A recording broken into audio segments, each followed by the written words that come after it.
잘난 척하는 직장 상사, 말로는 천재, 직접 시키니 허당. 회의실 문이 완전히 닫히기도 전에 박성호 팀장의 목소리가 먼저 튀어나왔다. 아니, 이건 기본 중에 기본이잖아요. 회의실 한가운데 그는 의자에 깊게 기대 앉아 있었다. 팔짱을 낀 자세, 다리를 살짝 꼬은 모습. 누가 봐도 말할 준비는 되어 있고 들을 준비는 없는 자세였다. 내가 신입 때는 말이야. 그는 늘 그 문장으로 이야기를 시작했다.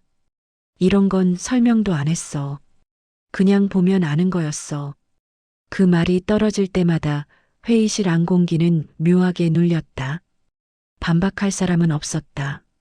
아니, 정확히 말하면 반박할 필요조차 없게 만드는 분위기였다. 박성호의 말에는 늘 결론이 붙어 있었고 그 결론은 언제나 하나였다. 나는 맞고 너희는 아직 멀었다.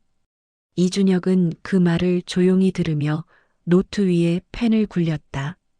그는 이 팀에서 가장 오래 실무를 맡아온 사람이었고 말수는 적었지만 결과는 확실한 사람이었다. 그런 그에게 박성호는 늘 이렇게 말했다. 준혁 차장은 실무는 정말 잘해. 칭찬 같았지만 그 말의 끝에는 항상 보이지 않는 선이 그어져 있었다. 하지만 결정은 내가 한다. 이번 신규 프로젝트 말입니다. 박성호가 테이블을 가볍게 두드리며 말을 이었다. 이번엔 제대로 한번 가봅시다. 프로젝터 화면에는 굵은 글씨로 프로젝트명이 떠 있었다. 회의실에 앉아있던 팀원들의 시선이 동시에 그 화면으로 향했다. 실무 총괄은 박성호가 잠깐 말을 멈췄다가 이준혁 차장이 맡아주세요. 준혁은 고개를 들었다. 이미 예상했던 말이었다. 이 팀에서 실무 총괄이라는 말은 곧 책임의 끝을 의미했다. 팀장님, 그러면 전체 방향 설정은? 준혁이 말을 꺼내자마자 박성호가 손을 들어 막았다. 아, 그건 내가 볼게요. 말투는 부드러웠지만 끼어드는 타이밍은 정확했다. 나는 큰 그림만 보면 돼. 세부는 젊은 사람들이 훨씬 잘하잖아. 그 말에 회의실 안에서 몇 사람이 고개를 숙였다. 김민지는 노트북 화면만 바라보며 속으로 중얼거렸다. 큰 그림 또 큰 그림이네. 박성호의 큰 그림은 늘 말뿐이었다.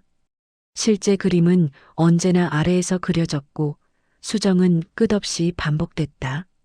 방향이 없으니 실무는 늘 추측으로 시작해야 했다. 이번 프로젝트 잘 되면요. 박성호는 미소를 지으며 말을 덧붙였다. 임원들한테도 눈도장 제대로 찍을 수 있어요. 그 말에 몇몇 팀원들의 얼굴에 긴장이 스쳤다. 기회이자 동시에 함정이라는 걸 모두가 알고 있었다. 회의가 끝나갈 무렵 박성호는 의자를 밀며 일어섰다. 자, 다들 알겠죠? 각자 역할은 명확합니다. 명확하다는 말이 그날따라 유난히 공허하게 들렸다. 회의실을 나서며 김민지가 준혁 옆으로 다가왔다. 차장님, 말을 하다 멈추더니 낮게 덧붙였다. 이번 건 좀 불안하지 않으세요? 준혁은 잠시 걸음을 멈췄다가 고개를 끄덕였다. 불안하지. 그런데 이유는 다 똑같아. 뭔데요? 준혁은 잠깐 침묵하다가 말했다. 말은 많은데 정작 해본 흔적이 없어.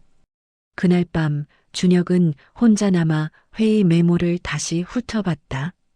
페이지를 넘길수록 한 가지 사실이 또렷해졌다. 박성호는 모든 걸 알고 있는 사람처럼 말하지만 정작 손으로 해본 건 아무것도 없었다. 그리고 준혁은 아직 몰랐다. 이 프로젝트가 끝날 무렵 그 사실이 모두 앞에서 드러나게 될 거라는 걸. 프로젝트가 시작된 지 사흘째 되던 날이었다. 준혁은 이미 한 번 방향을 잘못 잡았다는 걸 느끼고 있었다.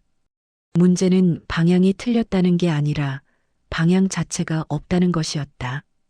회의실에서 박성호 팀장이 했던 말들이 머릿속에서 계속 맴돌았다. 큰 그림, 상황 봐서, 유연하게. 말은 많았지만 그 말들을 이어 붙여도 하나의 선이 만들어지지 않았다. 준혁은 결국 다시 팀장에게 갔다. 이번엔 최대한 구체적으로 정리해서였다. 질문도 한 번에 하나씩, 도망칠 틈이 없게. 팀장님, 이번 프로젝트 핵심 구조를 어안으로 갈지 비안으로 갈지 오늘은 결정이 필요합니다. 박성호는 모니터에서 시선을 떼지 않은 채 고개만 끄덕였다. 그건 상황 봐서죠. 준혁의 손이 잠깐 멈췄다. 상황이라면 말끝을 조심스럽게 이어갔다. 예산 기준인지 일정 기준인지 명확히 주셔야. 그때 박성호가 의자를 돌리며 웃었다. 준혁 차장, 일이 너무 교과서적이에요. 그 말 한마디로 질문은 공중에서 흩어졌다. 현실은요, 그렇게 딱딱하지 않아요. 큰 흐름을 봐야지. 큰 흐름. 또 그 말이었다. 그날 오후 중간 점검 회의. 팀원들이 준비한 자료가 화면에 띄워졌다. 김민지가 조심스럽게 말했다. 팀장님, 이 지표 목표치를 어느 선까지로 잡을지 결정이 필요할 것 같습니다. 박성우는 의자에 몸을 기대며 말했다. 숫자에 집착하면 일이 안 커요. 그럼 방향성만이라도. 방향은 이미 나와 있잖아요. 공격적으로, 공격적으로라는 말이 구체적으로 무엇을 의미하는지 아무도 몰랐다.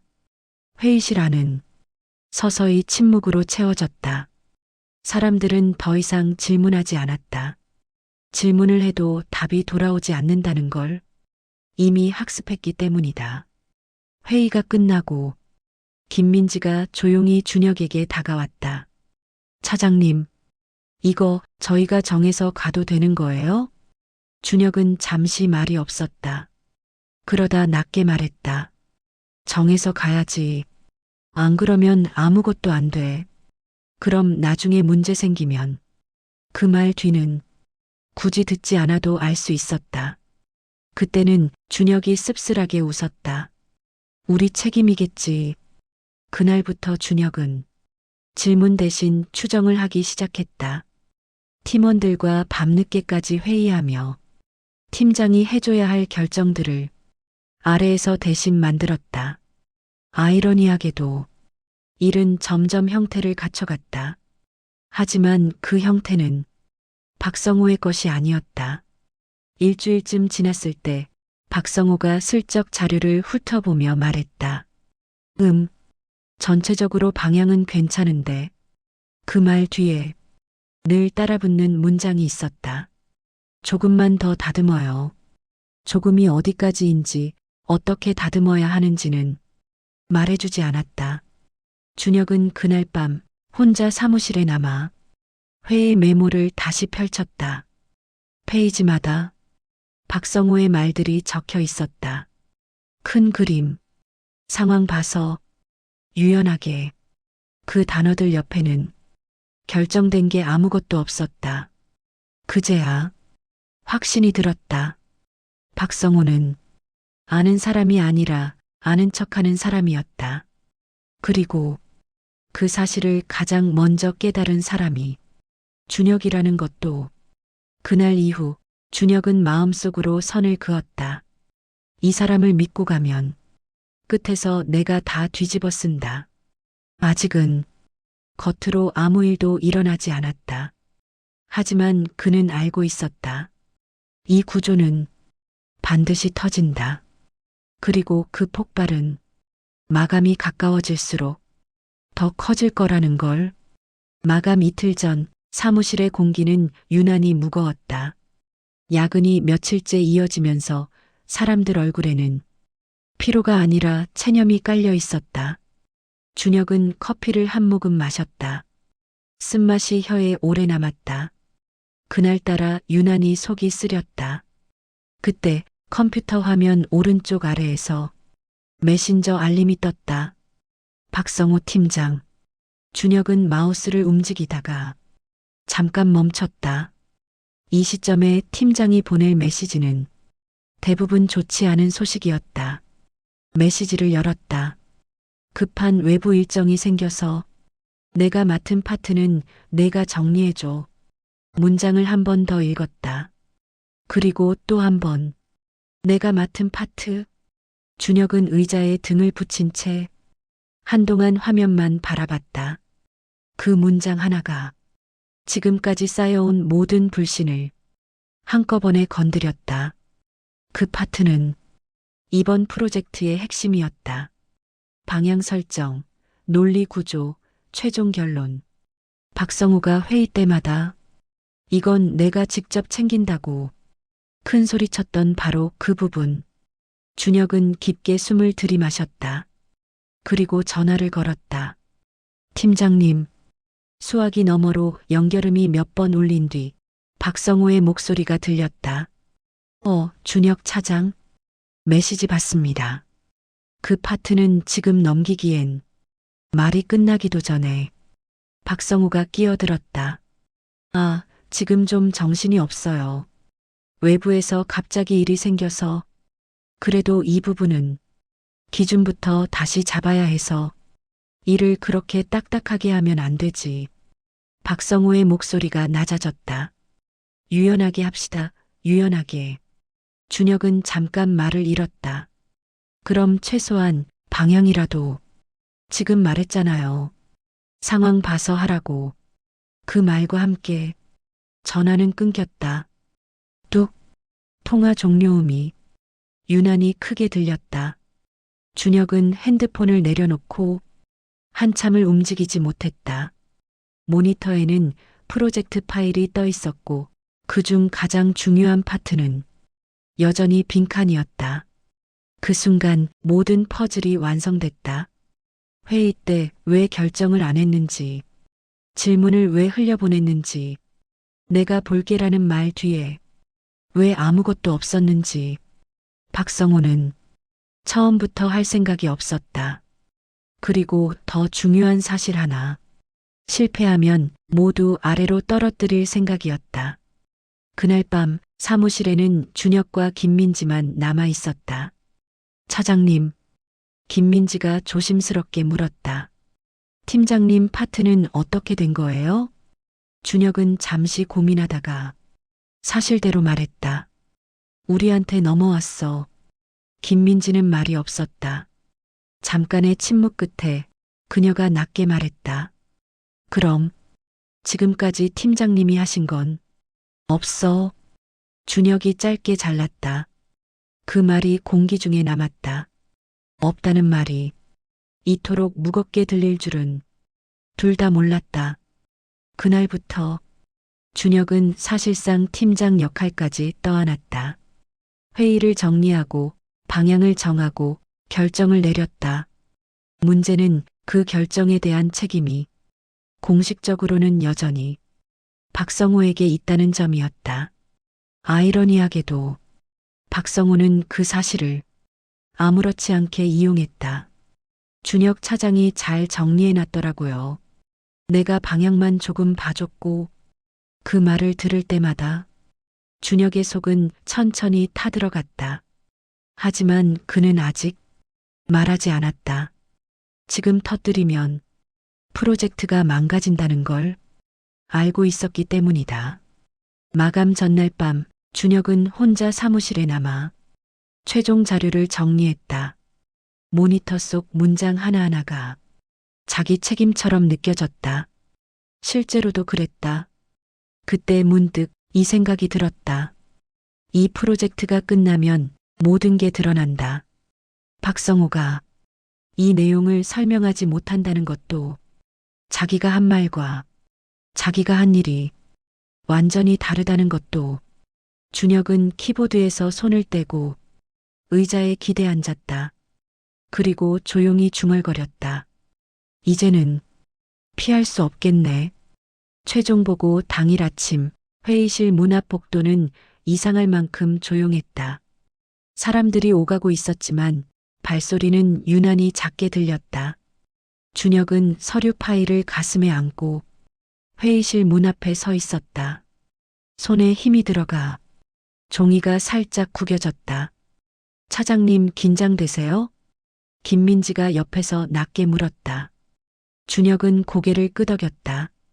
긴장보다는 이제 끝난다는 느낌이야. 무슨 의미인지 김민지는 묻지 않았다. 이미 알고 있었기 때문이다. 회의실 문이 열리고 임원들이 하나둘 자리에 앉았다. 오상무는 늘 그렇듯 말이 없었다.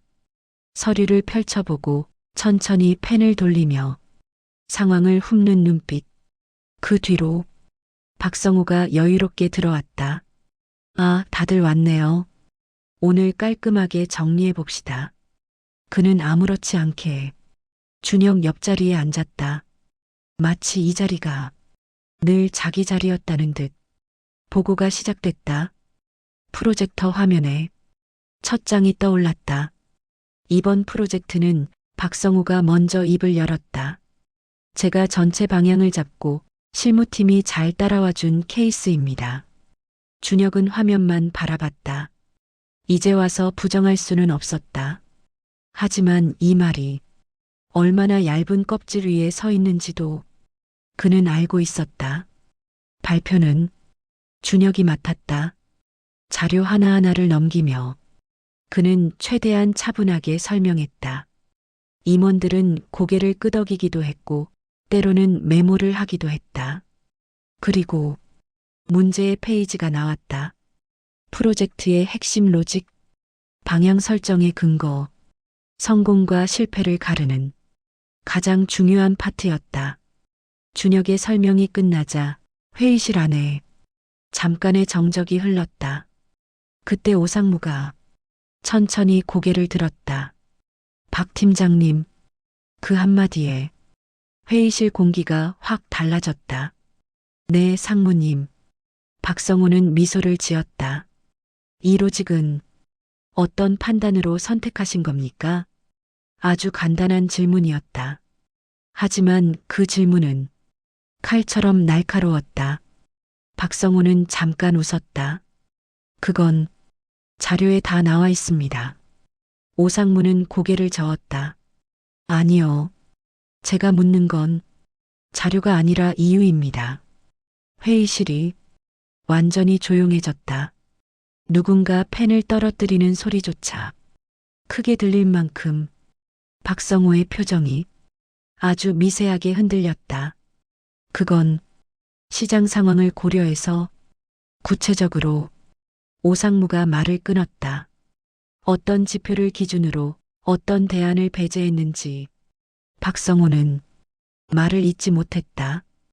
입을 열었다가 닫고 다시 웃으려 했지만 웃음이 나오지 않았다. 그때 오상무의 시선이 준혁을 향했다. 이준혁 차장, 설명해 보세요. 준혁은 이미 이 순간을 수십 번 상상했었다. 그는 숨을 한 번 깊게 들이마셨다. 그리고 말했다. 해당 방향은 초기 회의에서 팀장님께서 명확한 기준을 주시지 않아 실무팀에서 가설을 세워 임시로 설정한 안입니다. 회의실 공기가 눈에 띄게 가라앉았다. 박성우의 얼굴이 굳어갔다. 임시라고? 그가 당황한 목소리로 말했다. 아니, 그건 오상무가 손을 들었다. 박 팀장님, 지금은 끼어들지 마세요. 그 말 한마디에 박성우는 입을 다물었다. 준혁은 말을 이어갔다. 해당 기준은 실무팀에서 합의한 것이고 리스크는 제가 책임지겠다고 명시한 상태입니다. 그 말이 끝나자 회의실에는 더 이상 질문이 나오지 않았다. 정적 속에서 박성우는 처음으로 아무 말도 하지 못한 채 앉아 있었다. 그날 말로만 회사를 움직이던 사람은 처음으로 설명하지 못하는 자리에 서 있었다. 회의실을 나서는 사람들 발걸음이 유난히 느렸다. 누구 하나 말을 하지 않았고 서류를 정리하는 소리만 작게 울렸다. 박성우는 끝까지 고개를 들지 못했다. 회의가 끝났다는 말도 수고했다는 말도 없었다. 오상무는 조용히 서류를 덮으며 한 문장만 남겼다. 오늘은 여기까지 하죠. 그게 전부였다. 그 말 한마디가 고함보다 더 무거웠다. 칭찬보다 더 날카로웠다. 박성우는 그 자리에 한참을 앉아 있다가 가장 마지막으로 회의실을 나섰다. 등이 눈에 띄게 굽어 있었다. 그날 오후 팀 메신저에 공지가 올라왔다. 공지. 다음 프로젝트부터 팀장 직접 초안 작성 후 실무 검토 진행 예정. 짧은 문장이었다. 하지만 이 팀 사람들은 그 문장의 무게를 너무 잘 알고 있었다. 김민지는 모니터를 보다가 작게 숨을 내쉬었다. 와, 진짜 이렇게 되는구나. 준혁은 아무 말도 하지 않았다. 그저 커피를 한 모금 마셨다. 쓴맛이었지만 이번엔 이상하게도 속이 편했다.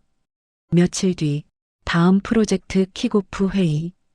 회의실 문이 열렸을 때 사람들은 무의식적으로 박성우를 봤다. 그는 예전처럼 의자에 기대지 않았다. 팔짱도 끼지 않았다. 서류를 한 장 한 장 넘기며 조심스럽게 말을 꺼냈다. 이번 안은 제가 초안으로 정리해봤습니다. 정리해봤습니다.